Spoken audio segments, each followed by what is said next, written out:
Hello everyone, welcome back to the channel. और आज हम पढ़ने वाले हैं इकोनॉमिक्स। बच्चों, आज है हमारी इकोनॉमिक्स की पहली क्लास और ऑलरेडी हम लोग इकोनॉमिक्स का सिलेबस डिस्कस कर चुके हैं। तो आज हम सीधे अपने चैप्टर की तरफ बढ़ेंगे। तो हम आज से स्टार्ट कर रहे हैं मैक्रो इकोनॉमिक्स। और मैक्रो इकोनॉमिक्स की जो फर्स्ट यूनिट है national income and related aggregates, आज हम इससे स्टार्ट करेंगे। बच्चों लोग, आपको पता होगा जब हम सिलेबस डिस्कस कर रहे थे तो मैंने आपको बताया था कि ये वाली यूनिट आपकी 10 मार्क्स की है। ठीक है, 40 मार्क्स की हमारी ये पूरी बुक है मैक्रो इकोनॉमिक्स और इसके अंदर 10 मार्क्स की एक सिंगल यूनिट है। ठीक है, सो बहुत इंपॉर्टेंट यूनिट है। न्यूमेरिकल पोर्शन भी करना है हमें इस यूनिट के अंदर। इस यूनिट के अंदर हम 4 चैप्टर पढ़ेंगे, क्योंकि अगर आप संदीप गर्ग को फॉलो करते हो, मैं संदीप गर्ग को फॉलो करती हूँ, तो उसके अंदर इस यूनिट को 4 चैप्टर्स में डिवाइड किया हुआ है। तो हम लोग चैप्टर वाइज ही इसको कवर अप करेंगे। और आज मैं आपको इसका फर्स्ट चैप्टर कराने वाली हूँ जिसका नाम है सर्कुलर फ्लो ऑफ इनकम। और आपको पता है इस साल इसी चैप्टर में से क्वेश्चन आया था बोर्ड एग्जाम्स के अंदर कि explain the circular flow of income. तो बहुत बढ़िया चैप्टर है। एक तो न्यूमेरिकल भी हमें इसके अंदर करना है, तो न्यूमेरिकल करने में भी आपको बहुत मजा आएगा। मतलब ऐसा नहीं लगेगा कि बहुत बोरिंग चल रहा है, कि बिल्कुल ही थ्योरी थ्योरी चल रही है। प्रैक्टिकल प्लस थ्योरी दोनों है इसके अंदर। ठीक है, तो चलिए टाइम वेस्ट नहीं करते हैं, शुरू करते हैं आज की क्लास। तो मैं जैसे जैसे आपको लिखवाती जा रही हूँ वैसे वैसे आपको रजिस्टर में अपने नोट्स मेंटेन करते जाने हैं। प्रॉपर मीनिंग, डायग्राम, हर एक चीज आपको एक्सप्लेन करनी है। पेन से आप ये सारी चीजें लिखिए और जो एक्स्ट्रा चीजें मैं उसके बाद में आपको बताती हूँ वो आप पेंसिल से साथ में नोट डाउन करते रहिएगा। ठीक है, तो देखो सबसे पहले समझते हैं कि ये चैप्टर है क्या। देखो बच्चों, यहाँ पर हम पढ़ने वाले हैं इस यूनिट के अंदर कि किस तरीके से किसी भी कंट्री की नेशनल इनकम कैलकुलेट की जाती है। देखो, जब हम क्लास 11th में थे हम माइक्रो इकोनॉमिक्स पढ़ रहे थे, जहां पर हमने सिर्फ पढ़ा एक सिंगल यूनिट के बारे में। यानी कि जब हमें हमारी इकोनॉमी के एक एस्पेक्ट को पढ़ना है, एक इंडिविजुअल यूनिट को पढ़ना है, तो हमारे पास क्या क्या चीजें अवेलेबल है, तो हमारे लिए क्या रिसोर्सेज होंगे, वो सारी चीजें हम माइक्रो में कवर अप कर रहे थे। बट जब हम किसी भी इकोनॉमी को एज अ होल रीड करते हैं, which means it is the study of economy as a whole, तो हम मैक्रो इकोनॉमिक्स में है। तो मैक्रो इकोनॉमिक्स में ना हम पूरी इकोनॉमी के बारे में बात करेंगे। तो यहाँ पर हम किसी एक पर्सन के इनकम की बात नहीं कर रहे हैं, यहाँ हम नेशनल इनकम की बात कर रहे हैं। तो नेशनल इनकम कैसे कैलकुलेट करती है ये यूनिट हमें इसी के बारे में बताएगी। ठीक है, तो अब फर्स्ट स्टेप की तरफ हम चलते हैं कि उसको कैलकुलेट करने से पहले हमें कुछ चीजों को समझना होगा। तो अब ये सर्कुलर फ्लो ऑफ इनकम होता क्या है। जो हम नेशनल इनकम की जब हम बात करें तो इनकम मीन्स पैसा। आप कुछ अर्न कर रहे हो। आप अर्न कब करोगे? जब आप कुछ प्रोडक्शन करोगे, जब आप कुछ बेचोगे, जब आप कुछ मैन्युफैक्चर करोगे, तभी तो इनकम जनरेट होगी ना। तो ऐसा हम कहते हैं कि किसी भी इकोनॉमी के अंदर जो हमारे ह्यूमन बीइंग्स होते हैं उनकी हमें भी पता है कि अनलिमिटेड वांट्स है, और उन वांट्स को सेटिस्फाई करने के लिए हम करते हैं प्रोडक्शन। हम जब प्रोडक्शन करते हैं, मैन्युफैक्चरिंग करते हैं, गुड्स और सर्विसेज को प्रोड्यूस करते हैं, तो उसके लिए हमें किसी की जरूरत होती है। वो क्या होते हैं जिसकी हेल्प से हम अपने प्रोडक्शन प्रोसेस को कंप्लीट करते हैं? वो होते हैं हमारे फैक्टर्स ऑफ प्रोडक्शन। तो हमारे पास यहाँ पे फैक्टर्स ऑफ प्रोडक्शन है जो कि होते हैं 4। कितने फैक्टर्स ऑफ प्रोडक्शन है हमारे पास? हमारे पास फैक्टर्स ऑफ प्रोडक्शन है 4। Land, labour, capital and entrepreneur. ठीक है, तो ये 4 फैक्टर्स ऑफ प्रोडक्शन हमारे पास, लैंड, लेबर, कैपिटल, एंटरप्रेन्योर। इन 4 फैक्टर्स ऑफ प्रोडक्शन की हेल्प से हम प्रोडक्शन करते हैं। अब देखो, ये फैक्टर्स ऑफ प्रोडक्शन फ्री में तो हमारे लिए काम करते नहीं होंगे, बदले में ये भी तो हमसे कुछ डिमांड करते होंगे। तो इन्हें हमें बदले में देनी पड़ती है फैक्टर पेमेंट। क्या देते हैं हम इन्हें बदले में? Factor payment. हम इन्हें बदले में करते हैं फैक्टर पेमेंट। ये हमें फैक्टर सर्विसेज देते हैं और बदले में हम इन्हें देते हैं फैक्टर पेमेंट। अब देखो, कहीं ना कहीं यहाँ पर इनकम जनरेट हुई या नहीं हुई? इन्होंने प्रोडक्शन कराया, काम हुआ, एक काम हुआ तो बदले में पैसे का लेन देन शुरू हुआ।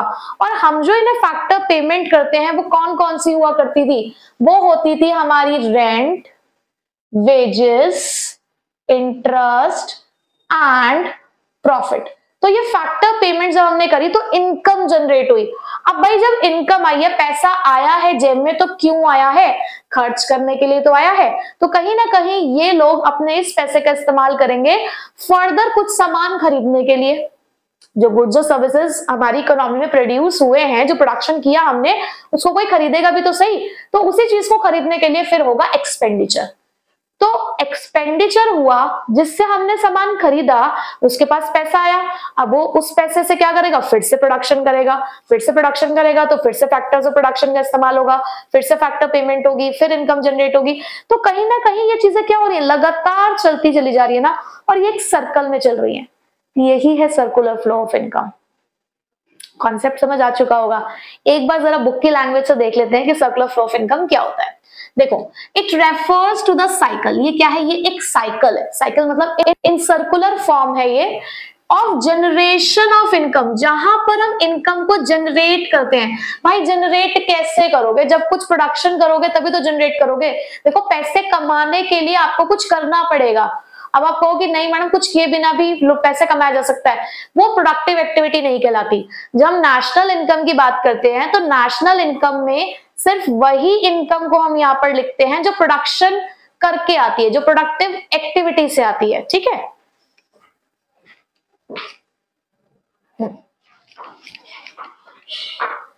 तो यहां पर हमें इनकम को जनरेट, तो जो भी इनकम आती है वो प्रोडक्टिव एक्टिविटीज से आती है। तो यहां हम इनकम को जनरेट कर रहे हैं। तो यानी कि सबसे पहले यहां पर होता है जनरेशन ऑफ इनकम। कौन से वाले साइकिल में? कहां जाके? प्रोडक्शन प्रोसेस में जाकर। And it's distribution among the factors of production.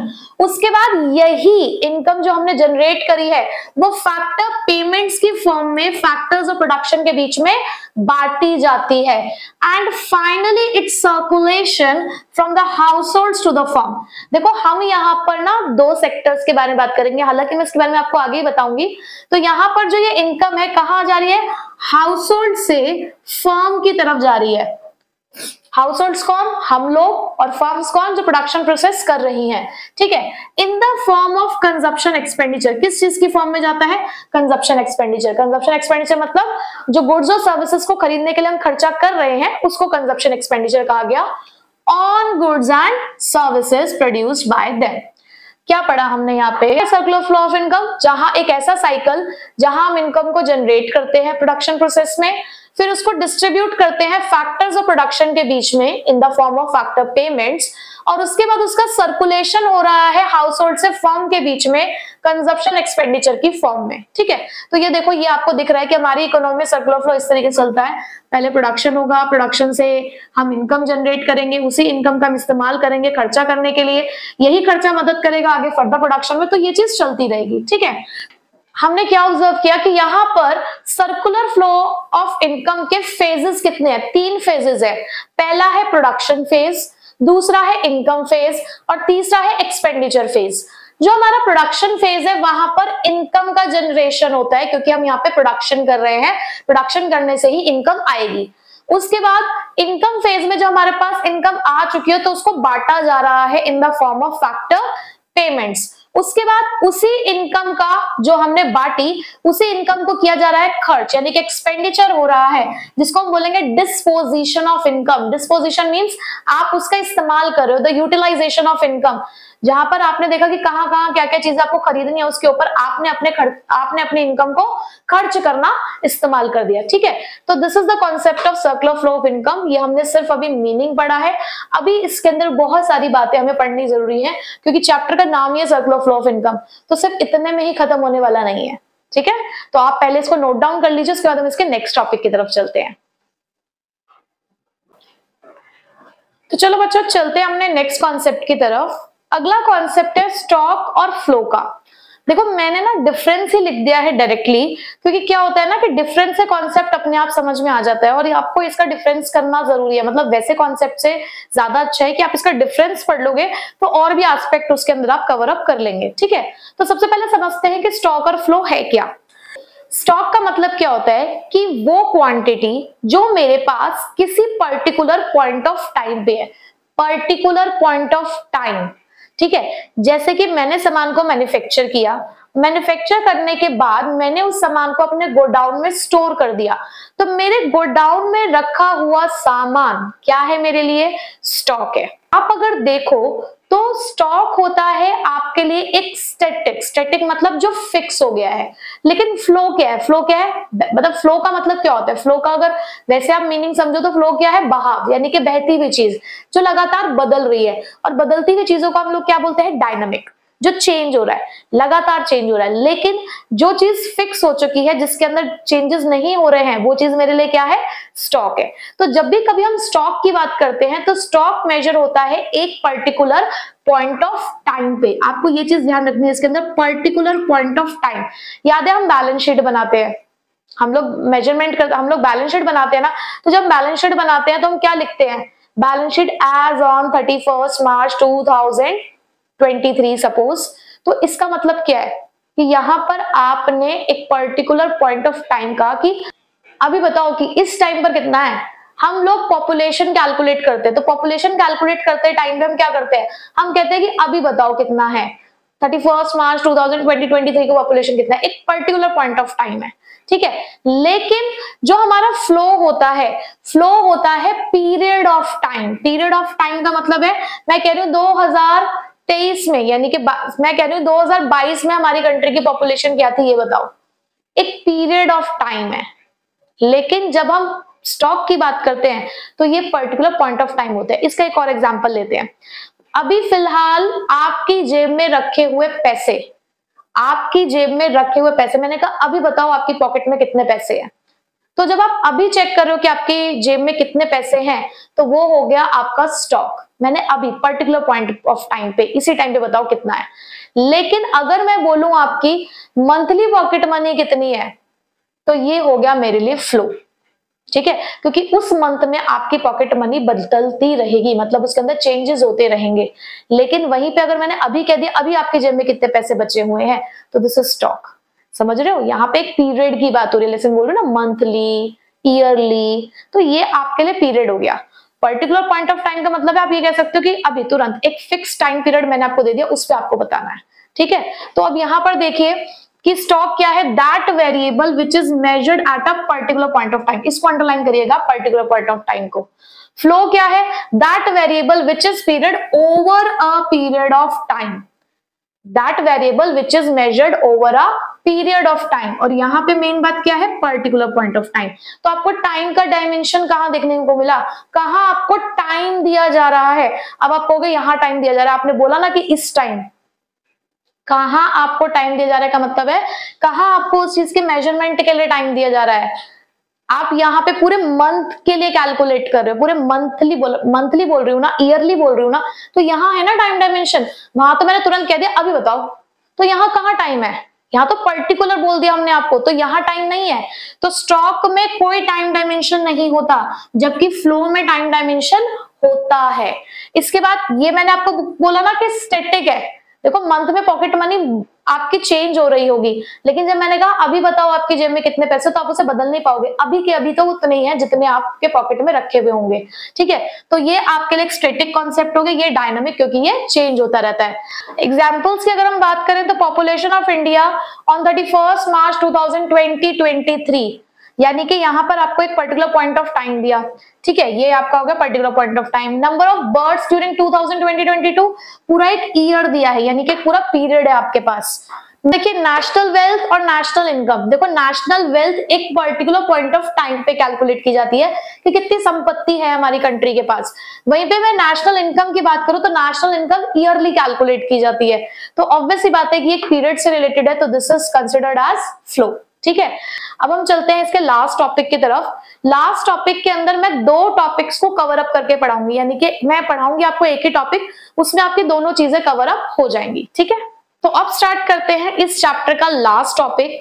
और बेसिकली इस साल जो बोर्ड एग्जाम में क्वेश्चन आया था वो यही आया था, explain the circular flow of income in two sector economy, ठीक है। तो समझते हैं आखिर ये टॉपिक है क्या। बच्चों हमारी इकोनॉमी में 4 सेक्टर होते हैं, कौन कौन से? House holds, firms, government and the rest of the world, ठीक है। तो ये 4 सेक्टर्स के बीच में सर्कुलर फ्लो ऑफ इनकम चलता है, ठीक है। बट हमारे कोर्स में जो हमें पढ़ना है सर्कुलर फ्लो ऑफ इनकम, वो सिर्फ 2 सेक्टर मॉडल ही पढ़ना है, जिसमें इन्वॉल्वमेंट होगा सिर्फ फर्म्स और हाउस होल्ड का। तो इसका मतलब क्या है कि गवर्नमेंट के साथ हम कोई भी यहाँ पर ये मानकर चल रहे कि कोई ट्रांजेक्शन नहीं कर रहे, हम रेस्ट ऑफ द वर्ल्ड यानी कि किसी भी तरीके का कोई फॉरेन ट्रेड नहीं हो रहा। अब जब हम कह रहे हैं ना कि कोई फॉरेन ट्रेड नहीं हो रहा, तो इससे सीधी बात समझ में आती है कि हमारी इकोनॉमी हम यहाँ पर मान के चल रहे हैं कि क्लोज्ड इकोनॉमी है। क्योंकि आपको ही पता है कि जब एक ओपन इकोनॉमी होती है तो ओपन इकोनॉमी में हमारे ट्रेड रिलेशनशिप्स होते हैं अदर कंट्रीज के साथ भी। जब हमने ये मान लिया है कि हम एक सर्कुलर फ्लो शो कर रहे हैं सिर्फ 2 सेक्टर में, तो दैट मींस अदर 2 सेक्टर्स तो है ही नहीं ना। तो जब अदर 2 सेक्टर्स नहीं है, जब रेस्ट ऑफ द वर्ल्ड का इन्वॉल्वमेंट नहीं है, तो इसका मतलब कोई फॉरेन ट्रेड नहीं है, तो हमें क्लोज्ड इकोनॉमी में। तो एक बात तो हमें यहाँ पता चली कि हम यहाँ पे सिर्फ 2 सेक्टर्स पढ़ने वाले हैं, हाउस होल्ड और फर्म, जहां पर रेस्ट ऑफ द वर्ल्ड और गवर्नमेंट को हमें इंक्लूड नहीं करना है, ठीक है, और हमें क्लोज्ड इकोनॉमी में है। अगर आपको इस कॉन्सेप्ट को एक्सप्लेन करना है तो देखो यहाँ पर मैंने अजम्पशन से स्टार्ट किया, लेकिन आप लोग मीनिंग से स्टार्ट करोगे, और मीनिंग आपको मैंने सबसे पहले ही समझा दिया था कि सर्कुलर फ्लो ऑफ इनकम क्या होता है, तो वहां ऑलरेडी हम मीनिंग पढ़ चुके हैं, इसलिए मैंने यहाँ पे दोबारा नहीं लिखा। तो जब भी आप इसको प्रेजेंट कर रहे होगे इस आंसर को, तो भाई सबसे पहले आपको मीनिंग ही लिखना है, उसके बाद आप एक्सप्लेन करने जा रहे हो कि हमने क्या अजम्पशन लेकर इसको एक्सप्लेन किया है, ठीक है। तो क्या अजम्पशन है हमारे सर्कुलर फ्लो ऑफ इनकम की 2 सेक्टर इकोनॉमी के अंदर? सबसे पहली अजम्पशन तो यही कि हम ये मानकर चल रहे हैं कि हमारी इकोनॉमी में 2 ही सेक्टर है, हाउस होल्ड और फर्म्स। हम ये मानकर चल रहे हैं कि हाउस होल्ड सप्लाई करते हैं फैक्टर सर्विसेज। मैंने बिल्कुल वैसे ही लिखा आंसर जैसे आपको एग्जाम में लिख कर आना है, ठीक है। हाउस होल्ड सप्लाई करते हैं फैक्टर सर्विसेज सिर्फ और सिर्फ फर्म्स को, यानी कि हाउस होल्ड अपनी फैक्टर सर्विसेज कहीं और नहीं दे रहे हैं, किसी और सेक्टर में उनकी सर्विस नहीं जा रही है। लाइकवाइज फर्म हायर कर रही है फैक्टर सर्विसेज सिर्फ हाउस होल्ड से, इसका मतलब फर्म का भी किसी अदर 2 सेक्टर से कोई इन्वॉल्वमेंट नहीं है। Firms provide the goods and services and sell their entire output to the household। यहाँ फर्म्स कर क्या रही हैं? गुड्स और सर्विसेज को प्रोड्यूस करती हैं, आउटपुट बनाती हैं, और उस पूरे आउटपुट को किसको बेच देती हैं? हाउस होल्ड्स को। फिर से वही वाली बात कि कोई फॉरेन ट्रेड नहीं है। House holds receives the factor income for their services and spend the entire amount on the consumption of goods and services. अब यहाँ हाउस होल्ड्स की तरफ से वही बात बोली गई कि हाउस होल्ड्स भी जितना अपना कंजप्शन एक्सपेंडिचर करते हैं, जितने भी उनके पास फैक्टर इनकम आती है, वो सारी फैक्टर इनकम वो फर्म्स के थ्रू प्रोड्यूस होने वाले गुड्स एंड सर्विसेज सिर्फ उसी पर ही खर्च करते हैं। इसका मतलब ये लोग भी बाहर से कुछ सामान नहीं खरीदते। And there are no savings in the economy. ना तो हाउस होल्ड पैसा बचाती है, ना ही फर्म्स अपना प्रॉफिट बचाते हैं। सब चीजों का जो मूवमेंट है जो मनी का, वो इनके बीच में ही चलता रहता है, ठीक है। तो ये 5 अजम्पशंस हैं जो हमें पहले एक्सप्लेन करनी है। अब काम होता कैसे है, देखो समझते हैं पहले। सबसे पहले जो फर्म्स होती हैं वो हाउस होल्ड से फैक्टर सर्विसेज लेती हैं। सबसे पहले क्या होता है कि जो हमारी फर्म्स हैं वो हाउस होल्ड से फैक्टर सर्विसेज लेती है, यानी कि यहां से निकलती है फैक्टर सर्विसेज। फैक्टर सर्विसेज किसकी फॉर्म में? भाई फैक्टर्स ऑफ प्रोडक्शन की फॉर्म में। कौन कौन? वही कौन कौन है? Land, labour, capital, entrepreneur. मैं चाहती तो पहले से ही इस डायग्राम को, इस फ्लो चार्ट को बना सकती थी, बट मैं चाह रही हूँ आप भी मेरे साथ साथ बनाएं, उसको साथ साथ ही बनाते बनाते समझे, क्योंकि बने बनाए में समझाते तो शायद आपको नहीं समझ में आता, ठीक है। तो सबसे पहले हाउस होल्ड्स ने अब फर्म्स को दी अपनी फैक्टर सर्विसेज। अब ये फर्म्स क्या देंगी बदले में इनको? जब इन्होंने इनको फैक्टर सर्विसेज दी तो बदले में इनको भी तो कुछ देना बनता है ना। तो यहाँ पर ये फर्म्स इनको बदले में क्या देंगी? क्या देना चाहिए इनको इसके बदले में? फैक्टर पेमेंट्स, ठीक है। तो अब फर्म्स की तरफ से इनके पास जा रही हैं फैक्टर पेमेंट्स, ठीक है। और वो फैक्टर पेमेंट्स किस फॉर्म में होती है? रेंट, वेजेस, इंटरेस्ट, प्रॉफिट, ठीक है। सबसे पहले क्या हुआ? हाउस होल्ड ने फर्म्स को दी फैक्टर सर्विसेज, बदले में फर्म्स ने हाउस होल्ड्स को क्या दे दिया है? Factor payments. अब जब, ठीक है, तो ये तो हो गया एक बात। अब क्या हुआ? जब इनके पास फैक्टर सर्विसेज आई होंगी तो ये उस फैक्टर सर्विसेज से क्या कर रहे हैं? प्रोडक्शन कर रहे हैं। तो जब इन्होंने प्रोडक्शन किया तो प्रोडक्शन करके वो सामान इन्होंने किसको बेचा होगा? हाउस होल्ड्स को ही बेचा होगा। जब इनके पास सर्विसेज आई तो सर्विसेज का इस्तेमाल करके इन्होंने प्रोडक्शन किया और वो सारा सामान किसको बेचा? हाउस होल्ड्स को। यहाँ लिखा हुआ है ना कि वो प्रोड्यूस करते हैं गुड्स और बेचते हैं सारा सामान किसको? हाउस होल्ड्स को। यहाँ पर प्रोडक्शन हुआ गुड्स और सर्विसेज को, और वो गुड्स और सर्विसेज किसको दिए गए? हाउस होल्ड्स को। अब भाई जब इन्होंने हाउस होल्ड्स ने सामान खरीदा तो बदले में ये भी तो इनको कुछ देंगे। क्या करते हैं ये? हाउस होल्ड्स रिसीव करते हैं फैक्टर इनकम और उस पूरी इनकम को खर्च करते हैं। कंजप्शन एक्सपेंडिचर किस पे जाता है? गुड्स एंड सर्विसेज पे। तो अब फर्म्स इनको पेमेंट करेंगी। फर्म्स करेंगी क्या? Consumption expenditure. फर्म का होगा कंजप्शन एक्सपेंडिचर किसके ऊपर? On goods and services. समझ आया आप लोगों को ये? ठीक है, हमने क्या किया है एक बार दोबारा से समझ लेते हैं। थोड़ी सी बस जगह कम है इसलिए डायग्राम थोड़ा बहुत ज्यादा नीट नहीं बना है। सबसे पहले क्या हुआ? फर्म्स ने हाउस होल्ड से फैक्टर सर्विसेज ली। फैक्टर सर्विसेज के बदले में इन्होंने फैक्टर पेमेंट कर दी। फैक्टर पेमेंट करने के बाद अब फर्म्स के पास क्योंकि फैक्टर सर्विसेज आ चुकी थी तो उन्होंने गुड्स और सर्विसेज बना के हाउस होल्ड्स को बेच दिए। अब गुड्स और सर्विसेज जब इन्होंने बेचे तो उन्होंने बदले में क्या कर दिया है? कंजप्शन एक्सपेंडिचर कर दिया है। अब मैंने ये दो अलग अलग डायग्राम बनाए। ये दो अलग अलग डायग्राम क्या शो करते हैं? कहीं ना कहीं यहाँ पे फ्लो हो रहा है, यहाँ गुड्स और सर्विसेज का फ्लो हो रहा है, यहाँ पैसों का फ्लो हो रहा है। तो जहां पर गुड्स और सर्विसेज का फ्लो होता है उसे कहते हैं रियल फ्लो। जहां गुड्स और सर्विसेज का फ्लो होता है उसे कहते हैं रियल फ्लो। और जहां पे मनी का फ्लो होता है, पैसों का फ्लो हो रहा है, उसे बोलते हैं मनी फ्लो। मनी फ्लो है। इस रियल फ्लो को फिजिकल फ्लो भी कहा जाता है और इस मनी फ्लो को नॉमिनल फ्लो भी कहा जाता है। इन दोनों फ्लो के ऊपर ही बेस्ड है हमारा सर्कुलर फ्लो ऑफ इनकम। आप चाहो तो इसका एक कंबाइंड डायग्राम भी बना सकते थे, तो जैसे कि आपके बुक में बना हुआ होगा, आप वहां से भी देख सकते हैं। बट क्योंकि मुझे ये वाला कॉन्सेप्ट भी समझाना था इसलिए मैंने दोनों जो डायग्राम्स हैं, दोनों फ्लो चार्ट्स हैं, मैंने अलग अलग बनाए हैं। ठीक है, तो इस तरीके से रियल फ्लो और मनी फ्लो भी आपको इसके अंदर एक्सप्लेन करना है पूरा। जैसे कि मैंने जो बातें वर्ड्स में बोली हैं वो सारी चीजें आपको लिखनी है कि क्या हुआ। सबसे पहले आपको ना हमेशा फ्लो चार्ट्स या डायग्राम्स की ना एक्सप्लेनेशन देनी होती है इकोनॉमिक्स में। तो आप इस तरीके से कहेंगे कि सबसे पहले हाउस होल्ड्स ने फर्म्स को फैक्टर सर्विसेज दी, फिर फैक्टर सर्विसेज के बदले में उन्होंने उनको फैक्टर पेमेंट करी in the form of rent, wages, interest and profit. फिर उसके बाद with the help of the factor services firms ने प्रोडक्शन किया गुड्स एंड सर्विसेज का, और वो प्रोडक्शन उन्होंने सेल ऑफ किया हाउस होल्ड्स को। And to purchase this goods and services जो हाउस होल्ड्स है उन्होंने कंजप्शन एक्सपेंडिचर किया। तो जो फैक्टर सर्विसेज और गुड्स एंड सर्विसेज का जो फ्लो है वो कहलाता है real flow. And the movement of money between the firms and households in the form of factor payment and consumption expenditure is known as the money flow.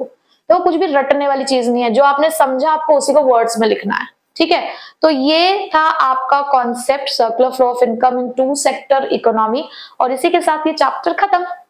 बहुत simple सा chapter था। तीन ही concepts खास आपने इसके अंदर देखे होंगे। एक हमने इंट्रोडक्शन लिया, फिर हमने स्टॉक एंड फ्लो समझा, और तीसरा कॉन्सेप्ट मैंने आपको ये वाला समझाया है। तो बस इतना ही इस चैप्टर के अंदर आपको प्रिपेयर करना है। अब आपको डिसिप्लिन्ड होकर क्या करना है? नोट्स बनाने हैं, साथ साथ लर्न करना है। एमसीक्यूज, रीजन, असर्शन जो आपके बुक के पीछे दे रखे हैं, आपको टाइम टू टाइम उसको सॉल्व करना है।